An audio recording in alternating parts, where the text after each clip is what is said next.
ไม่ซุ้งค่ะเมื่อได้ก็อ่อนมาตีสนแทงยาวไหนค่ะเนาะเอามาตัวตีสนไหนก็เอามะพร้าวเอาตะไคร้มาเสียบไว้จำเจอหิมหนองเลยค่ะเนาะมาไหนมาใส่ก็เขาไหนคะเพราะว่าฝนจะตกแหวกก็เขาที่มาเขามาถมลินปันแทงยาวไหนค่ะเนาะก็มาตัวจำกันเลยค่ะแล้วก็เอาตะไคร้ค่ะเนาะมาเสียบไว้ตีน้องในส่วนนี้อันนี้ก็เจนนำไว้ก็หางออกค่ะเนาะแล้วพอเตะว่าเสียบไว้ตีน้องค่ะเนาะเพราะว่าตะไคร้เนี่ยมันขึ้นง่ายเนาะมันขึ้นง่ายก็ห้ามหรือไรลืมลามันหนอมหรือไรฮดน้ำมันก็อยู่ไรเพราะเขาติดว่าเสียบไว้ตีหิ้มน้องเนี่ยค่ะเนาะปัดไว้ต้อมกันเลยค่ะกูก็อันนี้ก็เขาเตะมาโถมบันดินแทงอย่างไหนค่ะเนาะเมื่อวันนั้นมามันเตอแต้มแห้งมันแต้มแห้งไหนก็นำก็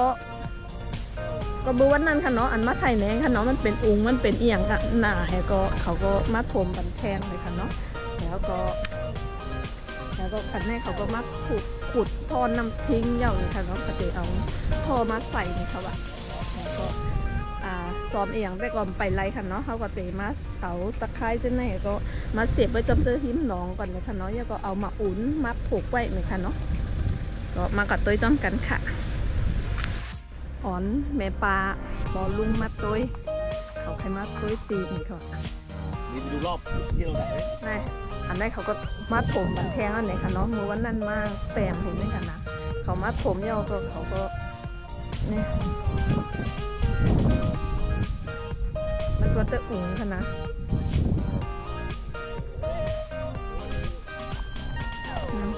ขอบมากว่ะมันจะอุ่งค่ะนะต้องไปหลีดีก่อนนั่นก็ไม่เป็นท่อน้ำทิ้งค่ะเนาะอันนั้นเป็นเจ้าของตีนะเตะเปิดอินค่ะเนาะผมจะมาไหว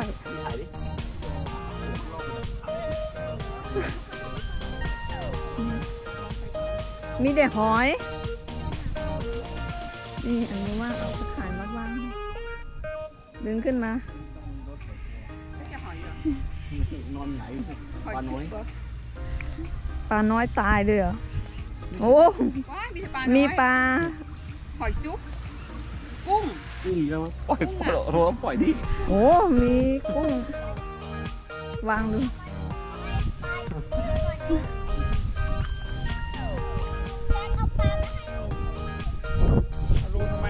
นี่หอยยังเข้ามาเลยยิ่งเยอะแล้วแบบนี้ไฟต้องมาก็เธอมัดยังไงมัดแน่นเลยเนี่ยปลาตัวเล็กๆเห็นตัวนี้ทั้งกุ้ง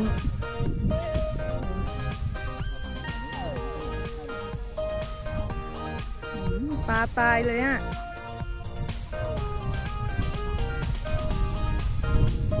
ในรถกันในถึงมาขุดท่อ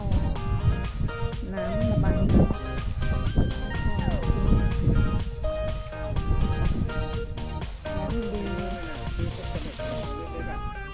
ก็น้ำห้องมันดีอ่ะดูดิเนี่ยหมอกมูขึ้นมาเต็มหมดอ่ะนะ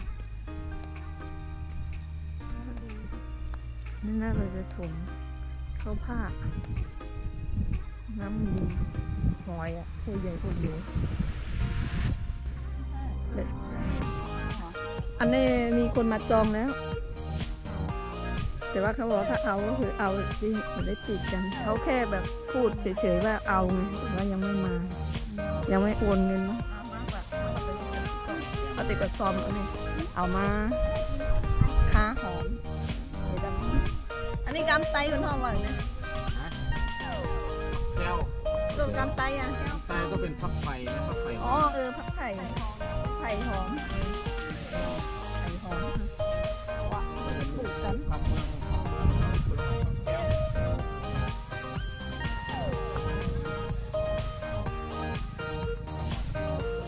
ใส่กระโปรงมาบอกเลย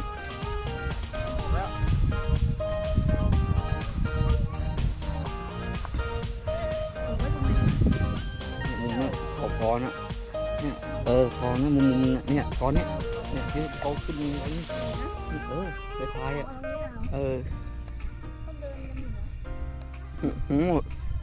ข้างนี้เลยข้างเนี้ยข้างเก่าเนี่ยนี่โดนฝนตกก็โดน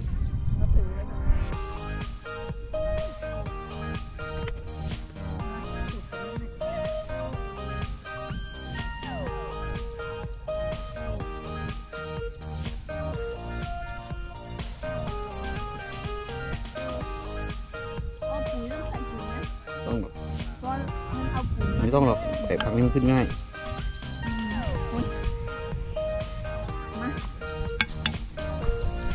จุ่มลงไปก็ติดได้จริงต้องไผ่เดียวฉันจะเอาปลูกข้างคลองนี่ผักไผ่ที่ต้นนี้ปลูกเลี้ยงไปเลยเดี๋ยวมันขึ้นกอรากมันนั่นเนี่ย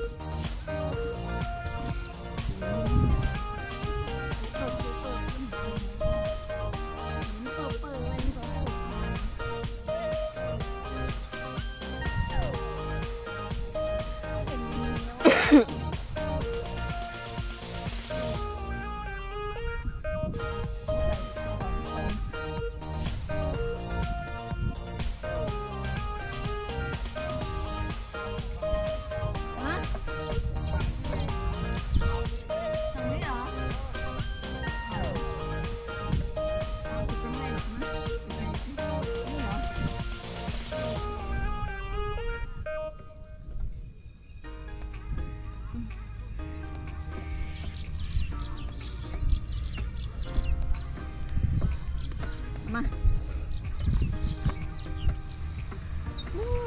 แอบให้ก้นเฮ็ดสวนเอาวันนี้แอบก้นเฮ็ดสวนนี่อีทีเนี่ยต้นตำหัวเนี่ยลงไปเลยมันต้นเลย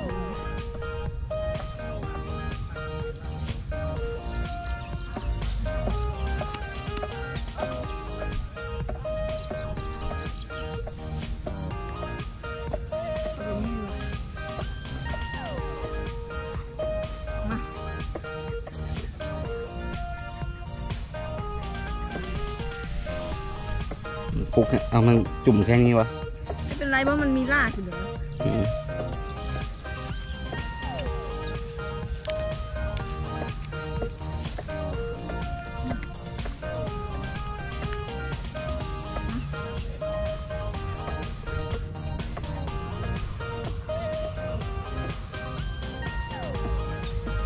ผักไผ่ท่านจะไว้ตรงนี้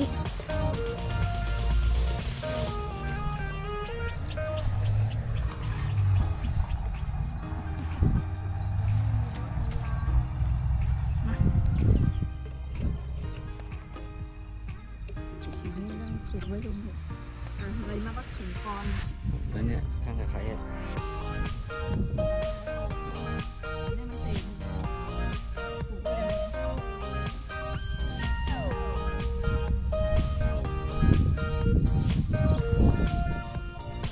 ปลาใหญ่ปลาไม่ยอมเข้าเดี๋ยวมาตัวแถวปลาสองปลาหน้าเป็นเราเป็นหีจะตั้งจะตั้งทำไมอ่ะนอนเป็นอย่างไรเหมือนคนเล่นขายของเล่นขายของบ้านเดี๋ยวก็แม่ไปกว่าเดี๋ยวไปกว่าเท้ามาปลูกนะพักห้องนั่งคุยก็ตัวทางบอกปลาเป็นบ้างก่อนเนาะลองไปมาตัวแทงแล้วเป็นหือเนาะแต่ว่าแต่ตายกับคณะข้าวหอมเนี่ยเพราะว่ามันซ้อมง่ายหน่อยค่ะเนาะแล้วก็ปวดตกแหวก็ลิ้นก็เปื้อไว้ให้ก็อยู่ที่หิมหนองก็นำลิ้นก็ตีแบบย่ำลิ้นแพงค่ะเนาะเดี๋ยวจะไปมาตัวแทงก็ปัดเล่นนะแล้วก็อันนี้ก็ซ้อมท่าอันง่ายๆก่อนเลยค่ะเนาะอันขึ้นง่ายนั่นอันตายง่ายเนาะแล้วก็ส่งเลยมาซ้อมอย่างแทงค่ะเนาะ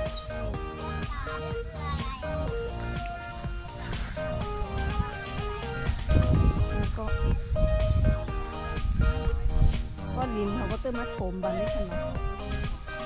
ก็จะมาขุดห้องน้ำกันทำไมคะเต๋กว่าปลูกมะพร้าวเหมือนกันอันนี้ก็ปลูกไว้ก่อนนะตัวมันขึ้นง่ายนะมันขึ้นง่ายแล้วก็เอามือไรโคตรจำคือวันก็ไหลกัน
น่าจะติดเลยค่ะ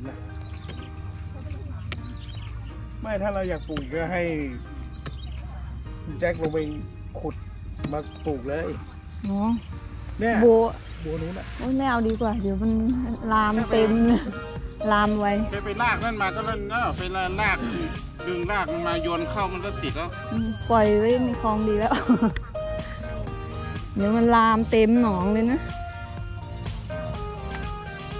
อันนี้มันใช้ถ่ายไม่ได้เลยนะดีกว่าเลยนะดีกว่าโทรศัพท์ใช่ไหม ดี ดีกว่า มีการสั่นได้ อยู่ในทางถึงช่วย ขุดไป มีแขนไว้ก่อน ดีเดี๋ยวจะได้แบบเดี๋ยวพอมันโตขึ้นจะได้มีปลูกก็ปลูกเหมือนกันนะ โอ้ยดินข้างล่างมันแก่นนะ ดินเขื่อนเล็กอ่ะ แต่ว่าดี แต่ทางนู้นมันจะนิ่มกว่านะดิน อันนี้คือถ้ามันรากมันเดินแล้วเราก็ต้องรดน้ำก็ได้มันอยู่ใกล้น้ำ ใช่ เพราะมันดีปลูกได้ ขุดเข้าไปขุดเข้าไป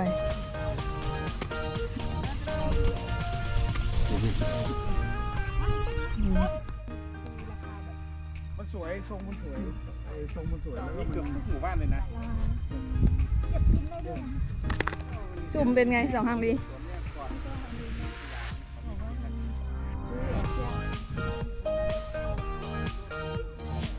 ก็เหมือนกันแหละเหมือนกันแต่มันอันนี้เพราะผลมามันเต็มผักใส่มากกว่าตัวซุ่มเลย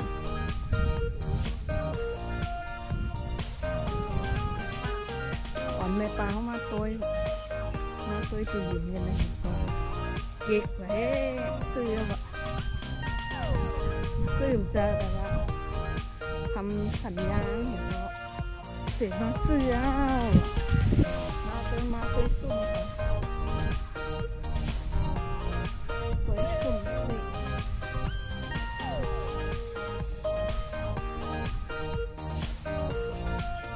ซุ่มกันแล้วจะเป็นซุ่ม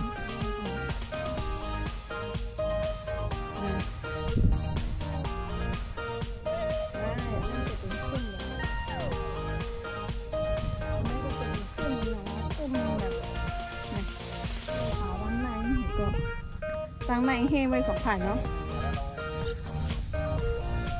แล้วก็มีโต๊ะอันกลางเนี่ยมันมีหินจะหินมันเหมือนตาคนนะอันนี้ก็จะเป็นดีก็ผลนั่นเป็นสาบเลยนะแต่ว่าลมกับพวกเขาเห็นกันแล้วทำไมแบบแข็งเดียว